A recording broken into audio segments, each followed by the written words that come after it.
lagpas ng 2 dekada na alam mo na ginawan ako ng something pero hindi naman ako nakaintindi ng kung sino-sino. Ang nangyari, ginawa mong sikreto. Tapos, dapat nun siguro, ay hindi, halos 3 dekada na, feeling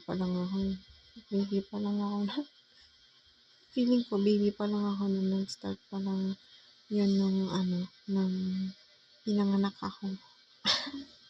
Naka-destined na siya yun. Tapos, wala kang magawa ng something. Sinasabi nila hindi daw. Pero ayon sa ipinakita sa akin, baby pa lang, may mga baby na ginawa ng something. So, lagpas na yun ng 3 dekada.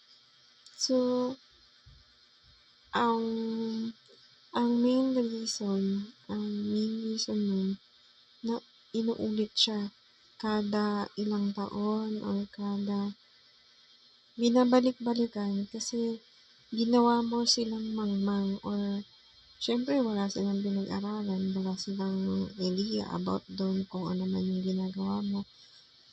Pero ngayong generation na to, yung generation ko na to, simula nung nakaintindi ako, na siya, ako, nalaman ko kung ano yung ginagawa niya. So,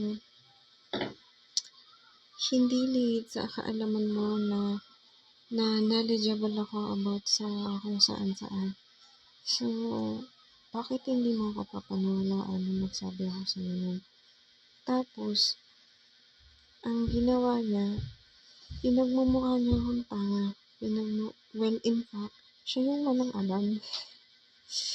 Pinagmukha niya akong tanga, pinagmukha niya akong magaba, pinagmukha niya akong, ewan ko, ganun yung sa pakaramdam eh. Anyway, wala namang, dahil nga sa nangyari, hindi ko magawa yung gusto kong gawin kasi hindi naman ako sanay or wala naman akong kasanayan doon.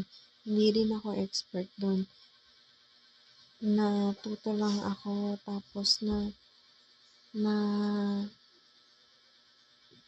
nag-research lang ako. So, hindi siya katulad ng iniisip ko na may nagbigay sa akin ng information. Wala. Ako lang umalam nun. Tapos yung iba, kinukonfirm lang nila kung ano na yung